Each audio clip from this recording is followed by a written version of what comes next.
大家好，我係八姨婆，早晨。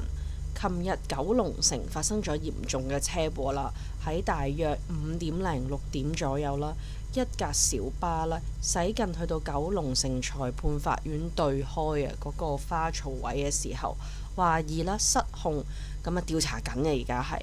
鏟上咗行人路，咁最終呢係釀成咗1死18傷嘅。咁包括咧係3個人係重傷啦，而過身嘅一位呢，就係一名43歲嘅男途人，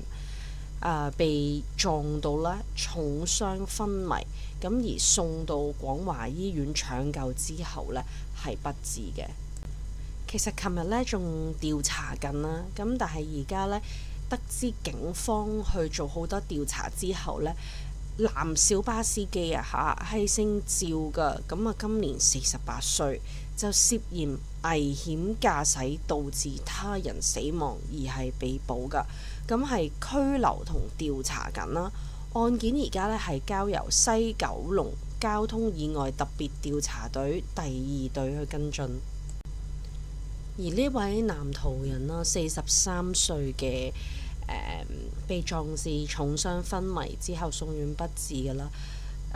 有網上嘅消息話呢位嘅死者呢係任職食環署嘅衛生督察㗎，係隸屬北區潔淨及防治松鼠組。咁事發嘅時候其實就係休班嘅食環署衛生督察嚟嘅。咁而食環署呢，亦都有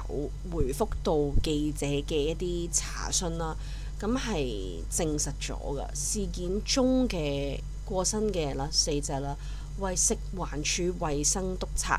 意外嘅時候呢係正值休班嘅。食環署呢對同事嘅離世感到非常之哀痛啦，向家屬呢致以深切嘅慰問。同埋咧都會提供翻適切嘅協助同埋支援㗎。而呢嗰個事發嘅經過啦，咁我哋一齊嚟睇一睇啊，就係話呢，當時涉事嘅小巴啦，沿亞皆老街東行，咁去到九龍城裁判法院對開嘅時候呢，疑似因為前方呢有架車減速咁因為呢。疑似啦，都係有人呢收掣唔切收掣不及，咁就扭咗軚，最終呢亦都係失控鏟上咗行人路，造成咗呢一次嚴重嘅車禍。咁當中嘅細節呢，警方呢就係會繼續調查嘅。其實而家網上呢都傳緊一條車 cam 嘅片啊，咁其實係會見到，我都望咗條片。就見到呢嗰架紅 van 呢係沿亞皆老街直駛嘅時候呢，經到去法院對開呢係失事，係冇減速就已經突然之間鏟上咗行人路嗰度，咁而呢撞到個途人嘅。咁而家其實睇唔清楚，其實撞到幾多個途人啦，同埋係咪當中食環署嗰位督察啦。咁但係其實見到呢，其中一名撞到嘅途人呢，其實拎住把遮嘅，咁係清楚我哋見到網上嘅車 cam 片。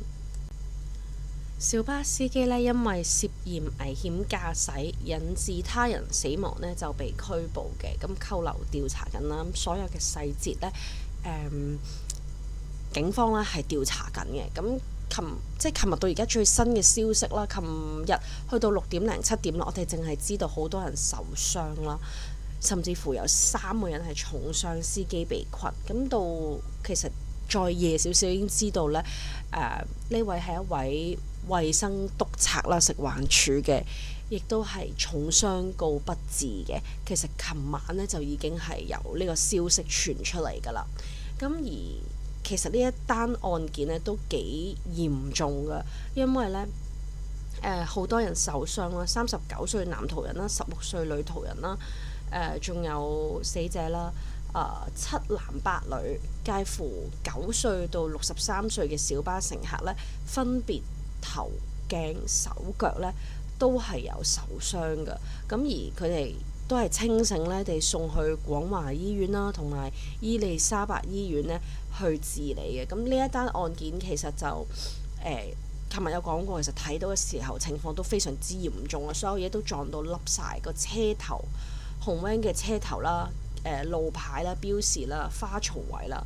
見到個撞擊力同埋衝擊力咧係好嚴重啊！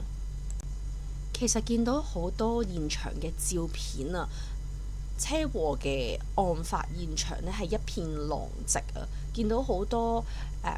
傷者啦，我見到有女學生啦，嗰個腳係傷咗啦，流血啦，需要由警方咧去攙扶先行到。跟住然之後有啲傷者係坐咗喺度，隻手咧係傷咗，又要包紮，好多消防喺度。適逢琴日嘅時間，其實係落雨，係地下都好濕滑啦。而呢，當場法院嘅狀況都係非常之混亂啊！見到呢欄杆呢係撞到去扭曲變形啦，咁而嗰個牌啊係亞皆老街嘅路牌，亦都撞到凹咗、彎咗，甚至係飛咗出嚟飛脱㗎。小巴嘅車頭亦都有血跡啦，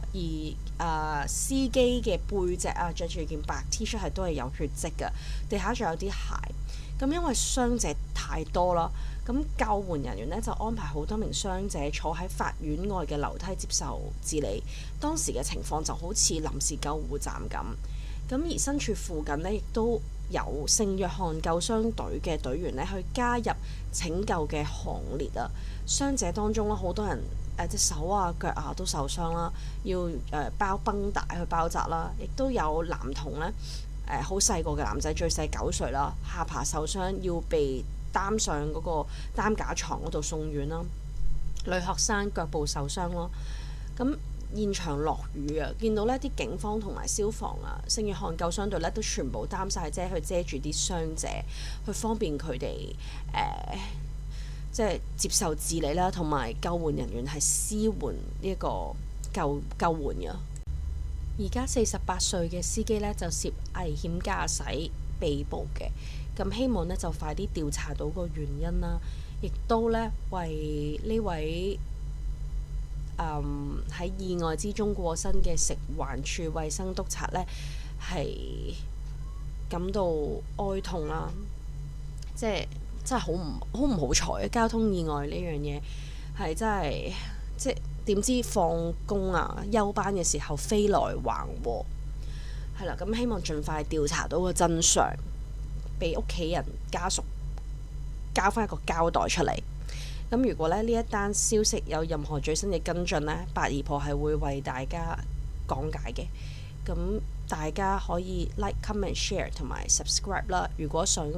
收睇同埋收聽更多新聞分析同埋社會熱話分析，可以訂閱八姨婆嘅頻道，我會為大家跟進同講解。下條片見，拜拜。